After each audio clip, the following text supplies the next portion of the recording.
ele acaba adotando uma empregada tímida que faz de tudo. Eu sou o tio Rock. Deixe seu like e bora! Tudo começa com Yokoya, que estava preguiçosamente dormindo até o meio-dia. Mas de repente, alguém toca a campainha, forçando-o a se levantar. Quando ele vai até a porta e olha pela câmera, vê uma jovem de aparência refinada, lembrando vagamente uma certa autômata de cartas famosa, pedindo para ser contratada como sua empregada. Após deixá-la entrar, Yokoya a convida a sentar-se no sofá, oferece uma bebida e começa a pensar consigo mesmo. Ela está ali para vender seus rins ou talvez algum pozinho suspeito da alegria. Ele então pergunta sobre suas experiências anteriores como empregada. No entanto, em vez de responder diretamente, ela revela que trabalhou como assassina, encarregada de eliminar pessoas que se rebelaram contra seu mestre. O mesmo que a enviou ali. Yokoya acha que é piada, mas ao perceber que ela fala sério, começa a ficar inquieto. Ele pergunta sobre o tal mestre e a relação dele com sua própria família. A jovem começa a contar uma história bizarra. O chefe dela tinha um peixe dourado que teve um filhote que virou um cachorro, que por sua vez viveu em um lugar chamado Nema. Esse indivíduo, aparentemente, era amigo da mãe de Yokoya. Frustrado, Yokoya dá um leve tapa na mão dela, mas logo percebe que pode tê-la irritado, então tenta mudar de assunto. Ele pergunta sobre suas técnicas especiais de assassinato. Os dois saem para fora e então ela saca algumas facas, dá um mortal para trás e as arremessa com precisão em uma árvore. Ela mostra com orgulho que sua especialidade é o lançamento de lâminas afiadas. Ela sorri satisfeita e diz que isso é apenas uma das muitas habilidades que possui como ex-assassina. Apesar de estar impressionado com seu talento, Yokoya decide que não pode empregar uma versão feminina do Baba Yaga como sua serviçal. Embora pareça decepcionada, ela entende a decisão, pede desculpas por tomar seu tempo e vai embora. Ao atravessar a porta, Yokoya cai de joelhos, atônito com tudo o que aconteceu. Quando olha para o chão, encontra algo. Enquanto isso, a moça caminha sem rumo, refletindo sobre o que fazer a seguir. Ela olha para trás, esperando que Yokoya a chame, mas se decepciona ao não ver ninguém. Contudo, enquanto atravessa a linha do trem, Yokoya surge correndo com um sininho na mão, gritando que ela esqueceu algo. Quando ela se vira, um caminhão está prestes a atropelar Yokoya e mandá-lo para outro mundo. Mas ela, furiosa, voa até ele e o salva. Diferente de antes, ela parece encantadora com as bochechas coradas. E Yokoya a agradece por tê-lo salvado. Ela, envergonhada, diz que nunca tinha feito algo assim antes e que seu coração está acelerado. Yokoya lhe entrega o sino, e ela o agradece antes de partir novamente. Porém, enquanto se afasta, Yokoya muda de ideia e a chama, dizendo que precisa de ajuda para limpar a casa. Ele se surpreende ao ver a quantidade de facas que ela possui enquanto desempacota. A moça fala animadamente sobre como suas armas poderiam ter parado até terremotos. Yokoya a interrompe, explicando que precisa de ajuda para lidar com o lixo da casa, não com mafiosos problemáticos. Ela, no entanto, só está acostumada a limpar cadáveres. Yokoya tenta explicar que se trata de um tipo bem diferente de limpeza, doméstica mesmo. Ela pergunta se ele realmente irá contratá-la caso ela se comprometa com as tarefas, e ele confirma. Mais tarde, Yokoya volta e encontra a casa num caos. Ela está molhada, segurando um esfregão quebrado e com um balde na cabeça. Ela começa a se desculpar intensamente e de repente escorrega, mas cai como se fosse uma acrobata de circo, ainda com o balde acertando sua cabeça. Depois disso, Yokoya pergunta se ela é realmente desajeitada e ela se desculpa novamente, visivelmente constrangida. Ele retira o balde de sua cabeça, entrega uma toalha e diz que ela pode começar a aprender com ele dali em diante. Ela concorda, determinada. Algumas horas depois, a casa está brilhando e Yokoya a elogia pelo esforço, deixando-a muito feliz. Quando ele vê as horas, percebe que é hora do jantar e pergunta se ela sabe cozinhar. Ela abaixa o olhar como um cachorrinho triste e ele a tranquiliza, dizendo que vai cozinhar enquanto ela toma um banho. Enquanto se banha, ela pensa em Yokoya, deixando a água escorrer por todo o corpo. Do lado de fora, Yokoya reflete, nervoso, sem saber como lidar com o fato de uma empregada sombria estar a poucos metros se banhando. Ele até fantasia que ela vai sair apenas com toalhas, mas ela reaparece em seu uniforme completo, frustrando suas expectativas. Durante o jantar, Yokoya comenta algo, e ela, confiante, começa a cortar vegetais como se fossem alvos de suas antigas missões. Yokoya serve um pouco de macarrão com carne de porco empanada e ela pergunta o que é aquilo. Diz que provavelmente já comeu algo parecido antes, mas nunca ligou muito para a comida a ponto de saber o que estava comendo. Para ela, comer é apenas uma necessidade para manter-se viva. O sabor não importa. Yokoya insiste que uma mordida no prato fará com que ela tenha uma experiência quase espiritual, daquelas dignas de guerras de comida. Ela observa, ainda confusa, mas curiosa com essa tal mágica do porco empanado em promoção.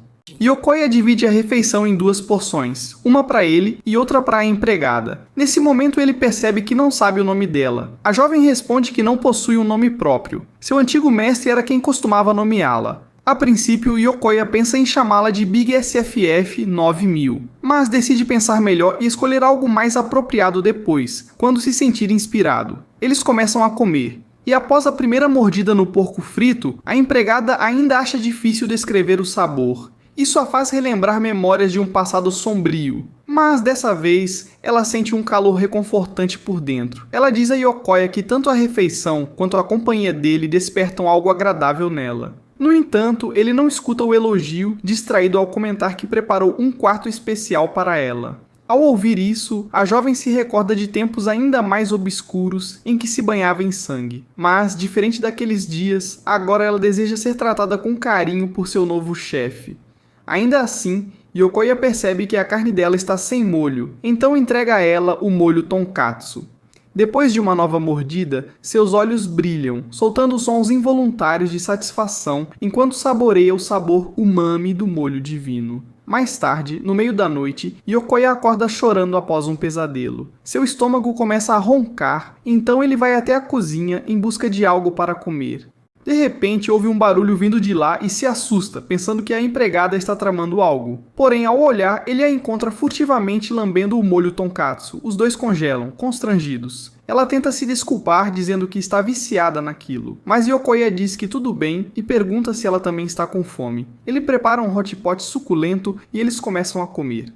A empregada saboreia a refeição com entusiasmo e, durante a conversa, pergunta a Yokoya se ele tem pesadelos com frequência. Ao confirmar, ela revela que ouviu alguém falando dormindo e achou que fosse um assassino no quarto dele. Armada com facas, ela entrou para defender, mas encontrou apenas Yokoya dormindo e chorando. Ele fica envergonhado e ela comenta que ele chamava pela mãe durante o sono. Para amenizar a situação, ela conta que sonhou com o molho falando com ela, dizendo que ela podia lambê-lo à vontade, pois ele a preencheria. Antes que pudesse continuar, ela acordou. Foi a primeira vez que sonhou com algo que não envolvia sangue e combate. Isso a tocou profundamente. Yokoya compartilha que tem sonhos recorrentes com sua mãe o abandonando por outro homem e que começa a chorar se acordar sem estar deitado no colo dela. A empregada, comovida, oferece seu colo. Ele inicialmente recusa, mas ao notar a tristeza dela, decide aceitar. Quando se deita, algo muda entre eles. Ela percebe que, ao contrário das mortes que já presenciou, ao salvar Yokoya, seu coração bateu diferente, algo novo e confuso para ela. Na manhã seguinte, a empregada descarta um saco de lixo usando técnicas extremamente eficientes, como cortar frutas no ar antes de jogá-las. Yokoya fica impressionado e curioso, e ela responde que faz isso para economizar espaço. Logo em seguida, eles encontram um filhote de cachorro deixado em frente à casa, junto de uma carta escrita por um dono falido, que acreditava que Yokoya, por parecer rico, cuidaria do animal. Mesmo relutante, Yokoya decide acolher o bichinho com medo de que ele morra abandonado. No entanto, a empregada discorda, dizendo que salvar o cão por pena só o deixaria fraco, impedindo-o de desenvolver sua natureza de sobrevivência. Yokoya ignora a lógica dela, dizendo que, assim como o filhote, ele também foi salvo, e ela não o salvou por dó, mas porque o corpo dela se moveu sozinho para protegê-lo. Suas palavras emocionam a empregada. Ele continua, dizendo que entende o sentimento de ser deixado para trás e por isso decidiu ajudar o filhote.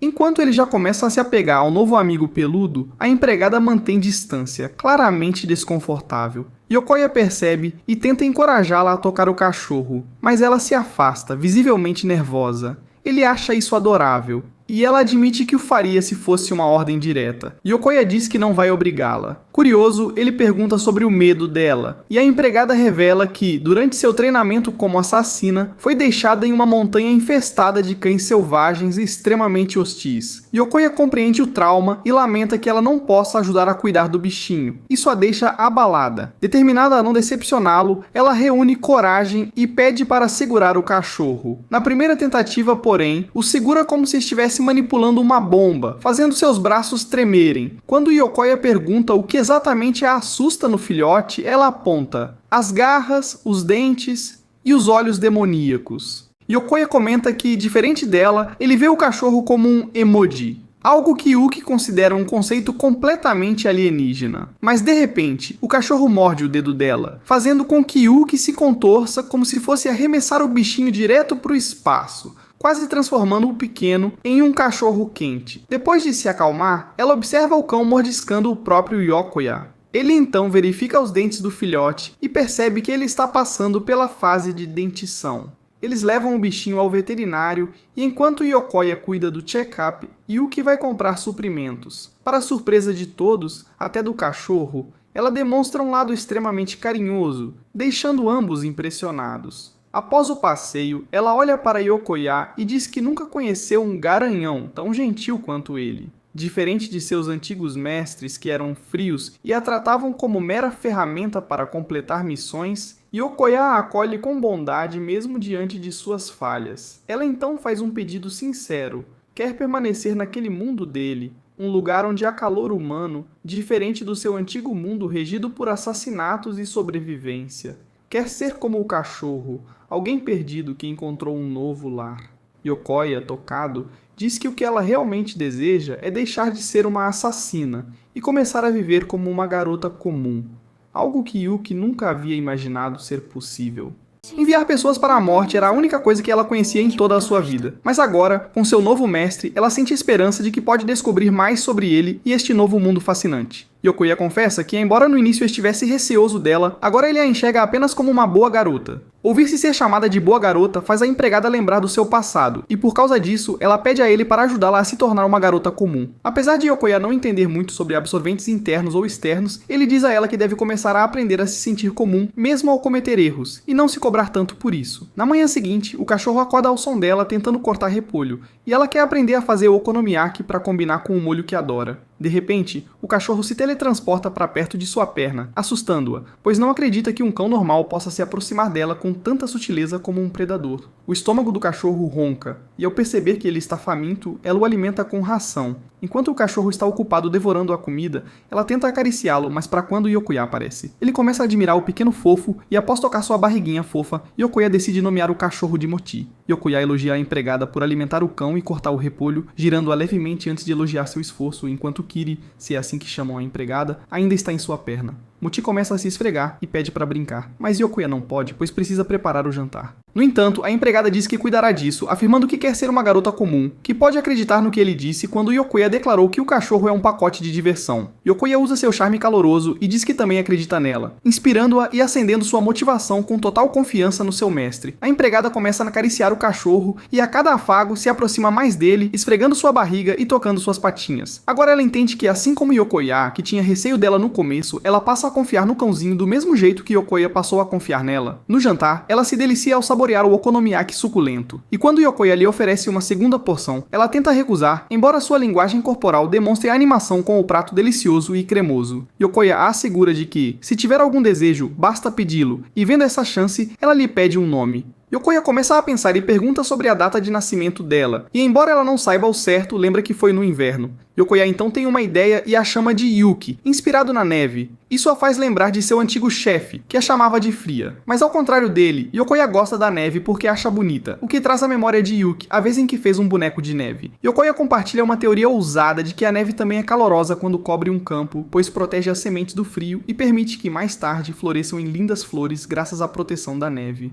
Ao ouvir essa fala e ver o rosto iluminado de Yokoya, Yuki começa a se perguntar por que tudo em sua vida fica mais aquecido e bonito quando está ao lado dele. Ela percebe que, enquanto permanecer nesse mundo com ele, um dia entenderá como é ser comum. Dias depois, enquanto Yuki brinca com Moti, Yokoya aparece e lhe faz um pedido. Ela pergunta o que é, e ele revela que quer furar sua orelha, e pede que Yuki, que já tem a dela furada, o ajude com isso. Ela aceita o pedido, mas ao colocar a lâmina perto da orelha dele, recua, estremecendo de medo de ferir seu próprio mestre. De repente, a campainha toca, e ao abrir a porta, Yuki se depara com uma garota, procurando seu irmão, que fica confusa ao ver Yuki, e ela percebe que é a irmãzinha de Yokoya, Riko. Após entrar, Riko não acredita que seu irmão fraco e boboca conseguiu uma empregada tão charmosa quanto Yuki. e pergunta por que ele nunca falou sobre isso nos encontros familiares. Ele tenta explicar que a mãe provavelmente surtaria, e que o pai permitiu a contratação de uma empregada, apesar de não saber o quanto ela chama a atenção. Mas Rico ainda não aceita sua desculpa por ter omitido isso. Yuki pergunta por que eles vivem separados, mas em vez de responder, Rico começa a gritar, o que deixa Yuki confusa sobre o motivo de essa garota ser tão estranha. Rico diz a Yuki que ela é muito bonita, e Yokoya explica que Rico adora pessoas bonitas e detesta caras feios como seus seguidores. Por isso preferiu não contar. Rico faz beicinho e implica com o irmão, mas depois de se acalmar, descobre que Yuki foi nomeada por Yokoya, o que a deixa surpresa. Nesse momento, Yuki começa a tagarelar sobre como já foi uma assassina sem nome antes de ganhar um. E isso deixa Rico paralisada, mas rapidamente ela muda de opinião e acha incrível, pedindo um autógrafo. Yuki assina com alegria, mas assim que termina sua assinatura, parece estar visivelmente incomodada. Ela se justifica dizendo que fala 12 idiomas, pois viajou bastante como mercenária, mas nunca aprendeu caligrafia. E Rico então tem uma ideia. Quer fazer de Yuki seu projeto de pesquisa de verão. Embora Yokoya discorde, Rico elogia Yuki dizendo que ela é exatamente quem precisava. Ela pede a Yuki para mostrar seu lado letal, e mesmo com as objeções do irmão, garante que vai transformar a narrativa e criar uma empregada com aparência de matador. Eles vão para o quintal, colocam uma maçã na cabeça da Rico e Yuki arremessa uma lâmina com precisão cirúrgica, atingindo a fruta, o que quase causa um ataque cardíaco em Yokoya. Rico pergunta quantas facas Yuki possui e onde as guarda. Yuki responde que tem 5. No entanto, quando está prestes a revelar a lâmina escondida sob seus plums, Yokoya a interrompe, para nossa frustração, pois esperávamos ver o lendário Sinus Nu celestial. Mais tarde, enquanto Rico continua fazendo perguntas desconexas, seu estômago ronca, mostrando que está com fome. Ela pergunta se Yuki tem algum prato especial, e Yuki confirma. Então começa a fatiar repolhos com precisão, deixando Rico impressionada com a habilidade, e serve o vegetal cru em um prato. Rico elogia, dizendo que o Popeye adoraria aquilo. Mesmo assim, elas acabam indo ao McDonald's comer algo. Lá, avistam um cartaz anunciando um festival de fogos. Yokoya diz que o festival é organizado pelo senpai picante, e Yuki começa a delirar e babar com a ideia, então decidem ir até lá. Chegando ao local, Rico leva Yuki para uma barraca de tiro. Enquanto Rico é desastrosa, Yuki pega a arma com confiança, mas também erra. Ela admite que sua especialidade é pegar peixinhos dourados. Usando o Sharingan, Yuki captura vários deles. E quando Rico pergunta qual é o truque, Yuki ensina pacientemente, sendo elogiada pelo atendente por parecer uma boa irmã. Depois elas compram o molho senpai que Yuki está ansiosa para provar. Ao dar a primeira mordida, ela quase transborda o prato de tanto entusiasmo. Come desesperadamente, e ao ver isso, o atendente lhe oferece mais de graça, o que a leva a uma pane momentânea. Rico vai buscar bebidas, e quando Yokoya tenta detê-la, ela assegura que ficará bem. Enquanto esperam, Yokoya pergunta a Yuki sobre experiências anteriores em festivais, e ela conta que certa vez, durante uma missão, esfaqueou um homem pelas costas enquanto assistiam aos fogos. Yokoya fica paralisado, mas antes de reagir, o show de luzes começa, e Yuki se deslumbra com a beleza. Rico retorna com as bebidas, dizendo que festivais de verão são os melhores. Com um sorriso, Yuki concorda. Yokoya se curva, derrubando as bebidas sem querer. No caminho de volta, Rico repreende Yuki por exagerar no molho, alertando que ela pode virar a próxima Nikakato Avocado. De repente, alguém grita que está ocorrendo um assalto, e um tal de Motokun quase atinge Rico, mas Yuki a salva no último segundo. Rico começa a agir de forma estranha após ser salva como uma princesa. Yokoya, no entanto, está mais preocupado com o molho derramado, dizendo que o ladrão deveria ir encontrar a Ace no inferno. Levando a sério as palavras do mestre, Yuki ativa seu modo Ambo e sai em perseguição da moto. Empolgada, Rico decide segui-la para presenciar o momento em que o cérebro do criminoso será.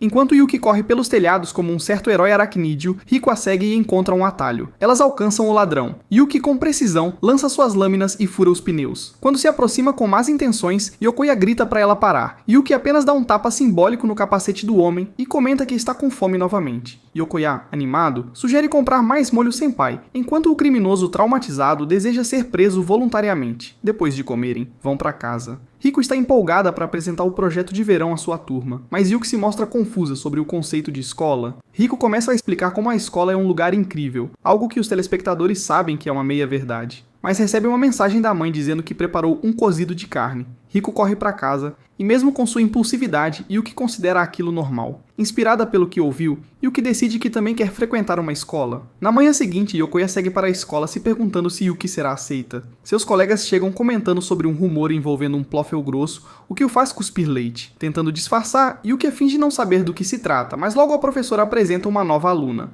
Yuki, em toda sua imponência, entra na sala, deixando Yuki em choque. Ela se apresenta como Yuki de Yukuya e ao sentar-se à frente dele, o chama de mestre, deixando a classe atônita. Após a aula, Rico aparece querendo saber como foi, enquanto Yukia, com o rosto apático, percebe que tudo foi armação dela. Rico comemora o sucesso da operação, contando que Yuki aprendeu tudo sobre a escola em apenas 3 dias. Yakuya então questiona como Yuki virou sua prima tão de repente, de forma tão conveniente. Ela está na mesma classe e na mesma escola, mas decidiram ocultar isso dele. Eles explicam que Yuki tem vínculos do antigo serviço de mercenária que a matricularam ali, na mesma turma que ele. Enrico sugeriu que fosse apresentada como prima, para facilitar a justificativa de suas interações futuras. Porém, foi ideia do Rico manter segredo para observar depois a reação do Okoya. Okoya dá um tapa na cabeça dela e, vendo isso, Yuki fica aflita e pergunta se é culpa sua. Okoya suaviza o tom e garante a Yuki que não se importa, esperando que ambos aproveitem a vida escolar. No dia seguinte, os alunos disparam da sala querendo comprar o famoso pão de Katsuda, o que desperta o interesse de Yuki.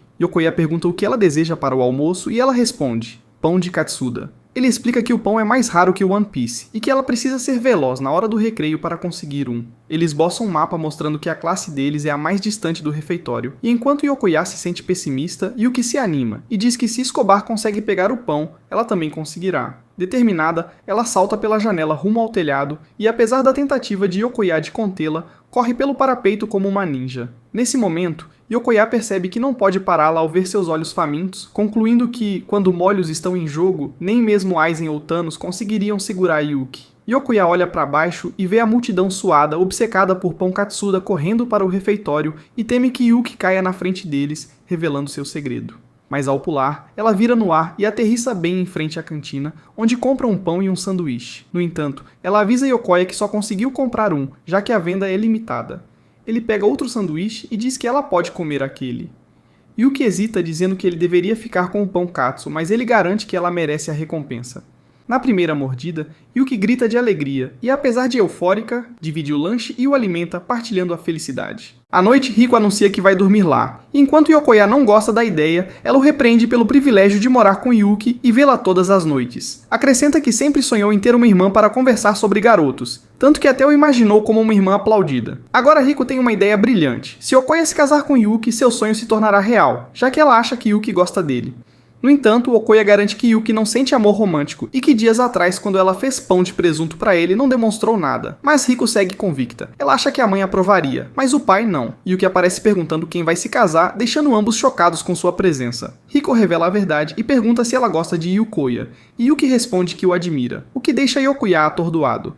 Mais tarde, eles passeiam e Rico pergunta se Yuki usa maquiagem, dizendo que seu rosto natural faria até as Kardashians ficarem envergonhadas. Yuki nega, e Rico afirma que sua aparência é o sonho de muitas meninas, mas Yuki comenta que nunca ganhou nada com isso em seu antigo ofício. Rico pensa que, ao contrário de Yuki, não é bonita, mas Yuki elogia dizendo que gosta do jeito dela, deixando Rico feliz, já que ninguém além dos pais havia dito isso. Ela pergunta se poderia ser tão bonita quanto Yuki. E esta revela que, desde que começou a comer molho tonkatsu, sua pele clareou, então oferece a Rico um pedaço de melão coberto com um molho que a deixa confusa, mas ela acaba apreciando. Ao ver, Yokoya pensa que são como irmãs e agradece a Rico por Yuki se adaptar à vida comum. Ao notar o olhar reflexivo dele, Rico provoca Yokoya, dizendo que ele estava fantasiando casar com Yuki para presenciar aquela cena todo dia. No dia seguinte, durante a aula, o professor começava a explicar por que acreditava que Bob Esponja era uma animação superior a Attack on Titan. Nesse momento, ele percebeu Yokoya cochilando e lançou um pedaço de giz em sua direção, mas Yuki, sem que ninguém notasse, partiu o giz no ar. Porém, o resultado acabou sendo diferente do esperado.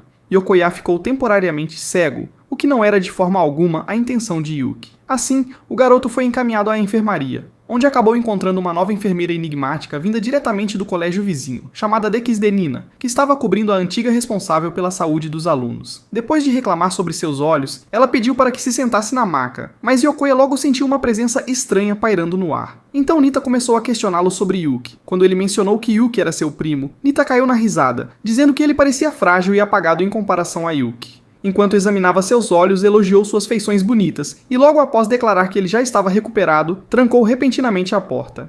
Nita se revelou como a sedutora que todo homem sonha em encontrar, empurrou-o contra a cama e se deitou sobre ele, provocando-o como se quisesse acelerar a história. Porém, antes que pudesse ir além, Yuki entrou de supetão e encarou Nita com frieza. Apavorado, Yokoya engatinhou em direção a Yuki, Enquanto Nita dizia que tudo não passava de uma piada, já que ele lembrava um pequeno hamster assustado, mesmo tentando atrair Yokoya de volta, Nita acabou ignorada, pois Yuki puxou o primo para si e ordenou que nunca mais se aproximasse dela. Nesse instante, Yokoya se lembrou das palavras de Riko e passou a acreditar que Yuki talvez sentisse algo por ele e estivesse tomado pelo ciúme. Irritada, Nita mandou-o embora, afirmando que o ferimento não era nada grave. Ao se afastarem, Yuki pediu desculpas pelo ocorrido e revelou que precisava lhe contar algo importante, o que fez o coração de Yokoya disparar. Foi então que Yuki confessou que Nita, além de tudo, também era uma assassina, deixando-o em choque. Enquanto isso, o gato de Nita levou até ela fotos da residência de Yokoya, que agora se tornava o próximo alvo. Nita sonhava em um dia aproveitar a vida na praia rodeada de homens suados batendo palmas para ela.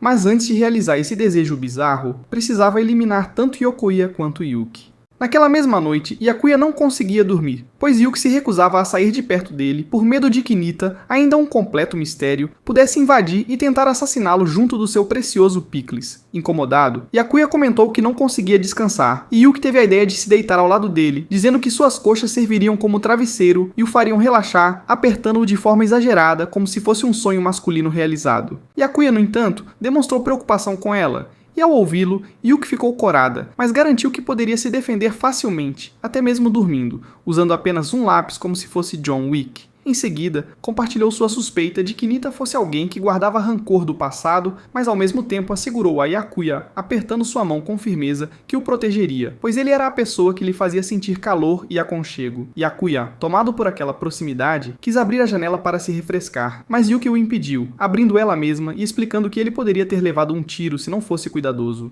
Foi então que ela percebeu o aroma suspeito de molho katsuta, uma armadilha óbvia, mas já era tarde. Nita surgira dentro do quarto, mantendo Yakuya como refém. Chamou Yuki por seu verdadeiro nome, o lobo branco dos 9 filhos do dragão, e declarou sua decepção por ela ser enganada tão facilmente. Yuki sacou sua lâmina, mas Nita ameaçou dizendo que, se ousasse agir, usaria o globo ocular de Yakuya como bola de ping-pong. Nesse momento, Yuki começou a falar em mandarim, ameaçando alimentar cães famintos com Nita e toda a sua família, caso tocasse em Yakuya. Isso assustou a rival, que prometeu enfrentá-la no colégio em um duelo até a morte, mantendo Yakuya como refém. Essas palavras fizeram Yuki se lembrar de seu antigo mestre, que dizia que ela era como uma versão feminina de John Wick, mas sem direito a final feliz. Determinada, apertou o punho sobre a aceitando sua verdadeira identidade e decidida a salvar Yakuya custe o que custar. Ainda que planejasse deixá-lo em segurança e depois abandonar o país para seguir como seu coração gritava o oposto. O que realmente queria era continuar vivendo ao lado dele, na vida simples e calorosa que compartilhavam. Enquanto isso, no colégio, Nita amarra Yakuya como se fosse cena de 50 tons de cinza. Mas ao notar sua expressão serena, pergunta se ele não sente medo e se não guarda rancor de Yuki por tê-lo arrastado para toda aquela confusão. Yakuya admite que, embora esteja apreensivo, confia em Yuki que havia prometido protegê-lo. Curioso, ele questiona Nita sobre Shui, a pessoa de quem ela tanto fala, o que a surpreende pelo fato de ele nada saber sobre Yuki, mesmo tendo convivido com ela. Nita explica que Shui é uma criatura rara de sua região, pertencente aos 9 descendentes do dragão, apelidada de Lobo Branco. Acrescenta que esses 9 descendentes são um clã de assassinos lendários, presente desde as conspirações envolvendo JFK até Franz Ferdinand. Mesmo assim, Nita afirma que, se conseguir derrotar Shui, sua própria reputação se elevará, o que ela mais deseja. Yakuya demonstra descrença, lembrando que a Yuki que conhece é apenas uma garota adorável, com corpo chamativo, que se perde facilmente nas situações e solta gritinhos de alegria. Nita confessa que também tem dificuldade em acreditar no que Shui se transformou sob o olhar de Yakuya. E lembra que, quando se falou em casamento, ficou tão furiosa que teve vontade de explodir a casa deles com uma bomba. Ainda assim, ela acha estranho Yakuya permanecer calmo naquela circunstância, como se houvesse nele algo especial, capaz de derreter o coração frio de Yuki. Segundo Nita, quanto mais alguém tenta proteger, mais vulnerável fica, e por isso, com Yakuya, acredita poder finalmente mandar Yuki ao encontro de Arce no submundo. Nesse instante, Yuki surge em busca de confronto e quando Nita dispara contra ela, a garota corta as balas como se fossem ar. Mas Nita havia preparado uma armadilha no chão e explode o local, achando ter vencido. Porém, Yuki aparece diante dela e quase a decapita, sendo contida apenas ao ver Yakuya. Yuki o tranquiliza, prometendo que vai salvá-lo, o que enfurece Nita, que percebe que Yuki não leva a batalha a sério. Nita começa a falar sobre o passado obscuro de Yuki e ameaça expô-lo, forçando-a a deixar a tranquila casa de Yakuya. Irritada, Yuki manda aquela imitação barata da mulher gato calar a boca, pois o que realmente importa é que Akoya tem aula no dia seguinte e precisa descansar. A resposta faz Nita perder a paciência, ainda mais quando Yuki começa a falar de Hikumachi e de seus molhos preferidos. Cansada, Nita ativa suas armas secretas, todas apontadas para Yakuya, ameaçando reduzi-lo a pedaços caso resista. Yuki, sem mais paciência, avança contra ela, que, assustada, tenta disparar. Contudo, Yuki arremessa sua própria lâmina para o alto, e com outras adagas, bloqueia os tiros que iam em direção a Yakuya. Ao se aproximar, perfura o celular de Nita, anulando seus planos. Quando está prestes a encerrar a luta, Nita recorda quem Yuki realmente foi, e aponta uma arma para Yakuya, mas Yuki intervém e a derruba com um chute. Nita insiste dizendo que Yuki sempre será a assassina cruel que ceifa vidas, cortando membros sem piedade, e afirma que jamais terá uma vida comum, pois outros assassinos virão atrás dela. Yuki concorda que sua antiga versão só conhecia sangue, mas declara que não matará mais e que não permitirá que inocentes sofram por sua causa. Ela afirma que, pelo futuro que deseja, lutará até conquistar a vida simples que sempre sonhou. Nita não acredita no que ouve ao ver a temida loba branca abrir mão da presa e salvar Yakuya. Por fim, compreende que Yuki não é uma assassina perfeita, mas apenas uma jovem disposta a proteger o que realmente valoriza. Sorrindo, Nita ri de si mesma, aceitando que jamais teve chance contra Yuki. No caminho de casa, Yuki pede desculpas a Yakuya por envolvê-lo e diz que se ele quiser, desaparecerá de sua vida. Mas em vez de aceitar, Yakuya segura sua mão e pede com firmeza que ela lhe ensine autodefesa, para poder ajudá-la. Yuki cora de felicidade ao perceber que ele ainda a quer ao lado dele. Dias depois, Yuki joga vôlei na escola como se fosse uma atleta profissional, atraindo olhares de admiração dos garotos, que não entendem como alguém como Yakuya pode ser parente dela. Ele, por sua vez, ainda reflete sobre o que descobriu com Nita, ou melhor, Gracie, seu verdadeiro nome, que havia revelado o passado de Yuki ligada aos 9 descendentes do dragão. De repente, enquanto todos olham para Yuki, uma bola é lançada contra Yakuya, mas ele é salvo por Gracie, agora disfarçada de professora nova. E enquanto deixa vocês, espectadores, intrigados sobre o motivo de tudo acontecer daquela forma, Yokoya nos conduz para a semana anterior à apresentação de Gracie com sua nova identidade. Uma instrutora de educação física que também é prima de Yokoya, ela explica que o que ele enxerga é Gracie em sua forma genuína. Uma assassina focada em coleta de informações, diferente de Yuki, que se especializa no uso de lâminas. Yuki exige que Gracie dê explicações, e ela afirma que não pretende mais eliminá-los, pois o que realmente a fascina é ver a lendária assassina Sui virar serva de um... Gracie propõe uma barganha entre assassinos, e seus termos para Yuki são que Yuki a deixe permanecer observando tudo sem atacá-los, além de oferecer pão com molho katsuta ilimitado pelos próximos 3 meses. Enquanto Yokuya tenta decifrar esse código entre matadores, Yuki simplesmente aceita o acordo, já que não existe código nenhum entre assassinos. Enquanto Yokuya se preocupa com a situação, Yuki garante que machucá-lo não traria vantagem alguma para Gracie. E mesmo que surgissem 1000 inimigos, Yuki promete defendê-lo. Enquanto ela fala isso, Yokuya nota a baba dela e entende que o que realmente importa para ela não é ele, mas sim o pão sagrado. Voltando ao presente, Yokuya lembra Gracie de que ela deveria observar escondida, mas Gracie se recusa, pois quer ver de perto a reação de Yuki sendo levada junto com Yokuya. Enquanto Yuki continua jogando vôlei, Gracie se aproxima dele zombando e dizendo que vai devorar o glice dele, mas quando Yuki observa, ela saca a bola e acerta tão forte que quase arranca a parede. Enquanto todas ficam chocadas, Yuki percebe o impacto do saque, mas ao invés de levar bronca, as garotas a cercam elogiando sua força absurda. Mais tarde, no almoço, Yuki diz o quanto está com vergonha do que fez. Yokuya pergunta o que houve, e Yuki confessa que se sente deslocada depois de ver Yokuya perto de outra assassina.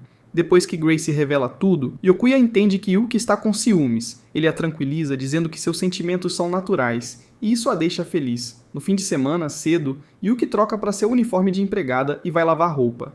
Mas hoje, ao ver como as toalhas ficaram macias, ela se sente radiante. Como um pai orgulhoso, Yokuya fica contente ao vê-la progredir depois de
Nesse momento a neve começa a cair, e enquanto eles ficam felizes, Yokoya recebe uma mensagem de texto do seu pai horrível, dizendo que estará de volta no ano novo. No dia seguinte, o quintal está coberto de neve, e após mergulhar primeiro na neve, Yokoya se junta à brincadeira. Ele faz um belo boneco de neve, e Yuki comenta que também quer fazer um, mas o dela acaba ficando com uma aparência meio desajeitada, parecida com Yu. Ainda assim, Yokoya usa seu charme esquisito, e diz a Yuki que parece algo feito por Picasso, elogiando o esforço dela. Os dois sorriem um para o outro. Aproveitando-se o momento, Masmote aparece em cena como um verdadeiro destruidor de lares, e acaba destruindo o boneco de neve de Yuki. Isso a deixa arrasada, querendo consertá-lo. Porém, quando Yokoya diz que não adianta, ela fica abatida. De repente, o telefone de Yokoya toca, e ao atender, é o pai dele. Durante a ligação, Yuki percebe o rosto angustiado de Yokoya, e ele pede para ela cuidar da casa, enquanto vai até a casa da família. Mas antes de sair, Yuki pede que ele se encontre com ela depois da visita. Naquela noite, Yokoya está voltando para casa, quando percebe uma movimentação na rua. Ao ver o que é, ele encontra Yuki usando uma roupa casual que poderia fazer qualquer um se render a ela. Yuki coloca seu cachecol no pescoço dele, querendo mantê-lo aquecido, e segura sua mão, pedindo para que ele vá a um encontro com ela. Ele fica nervoso e pergunta por que ela quer isso. Então Yuki revela que Rico sugeriu a ideia, mas que ela também queria animá-lo com um encontro. Ela admite que se sente vazia quando Yokoya está triste. Ao ouvir isso, Yokoya acaba cedendo completamente e aceita sair com ela. Assim, ainda de mãos dadas, os dois caminham juntos. Porém, na mente dele, Yokoya tenta negar seus próprios sentimentos, vendo Yuki como alguém inocente em um corpo brincalhão. Nesse momento começa a nevar novamente, e Yokoya comenta o quanto aprecia a combinação da neve com as luzes de Natal. Ele diz a Yuki o quanto ama a neve, e ela começa a rir, dizendo que gosta de ouvi-lo falar isso, já que o nome dela significa neve. O coração de Yokoya dispara, como se estivesse prestes a explodir ao som de grandes sucessos imaginários, e ele entra em pânico com os sentimentos que está experimentando. Horas antes, Yuki estava ao telefone com Rico, que lhe dizia o que vestir para o encontro. Rico sugere que, como Yokoya é meio pervertido, Yuki deveria usar algo que destacasse suas curvas e mostrasse sua silhueta, mas ainda mantendo a elegância. As duas discutem várias opções, com Rico animada com a ideia de Yokoya acabar tornando Yuki sua futura cunhada. Mais tarde, após o encontro, Yokoya confronta Rico sobre tudo, e pergunta se ela acha que Yuki tem sentimentos românticos por ele. Rico responde que é possível que Yuki nem tenha percebido isso ainda, e sugere que eles façam um teste de compatibilidade amorosa no telefone dela. Embora Yokoya ache isso uma completa farsa, Rico o convence dizendo que suas amigas começaram a apoiar seus crushes depois de fazer o teste. Então ela começa a fazer perguntas, começando por saber se Yokoya já teve contato físico com Yuki, até perguntar se ele ficou muito excitado por causa dos planos dela naquela noite. A cada pergunta, Yokoya responde sim, percebendo aos poucos que combina com Yuki.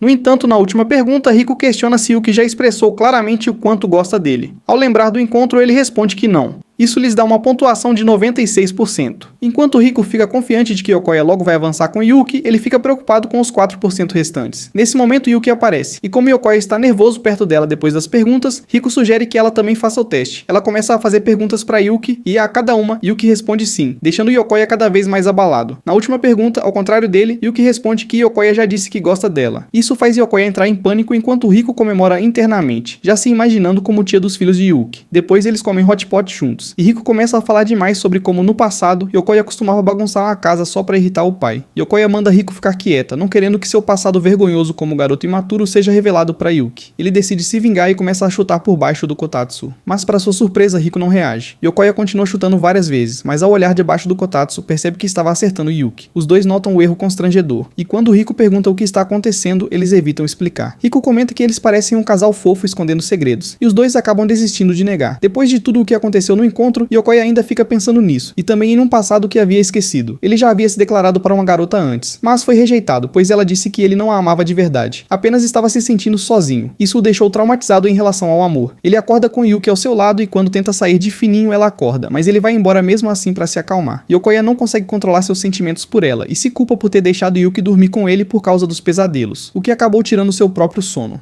Yuki aparece querendo acalmá-lo, mas Yokoya inventa a desculpa de que eles precisam limpar a casa, mesmo sabendo que é algo fraco. Ele lava o rosto reconhecendo seus sentimentos por Yuki, mas por causa do passado tem medo de se declarar e ser abandonado. Mais tarde, Yuki limpa a casa como uma profissional, e ao passar o esfregão, se sente motivada a fazer melhor do que da última vez. No entanto, Mochi aproveita a oportunidade e estraga tudo novamente, fazendo com que ela acabe toda molhada.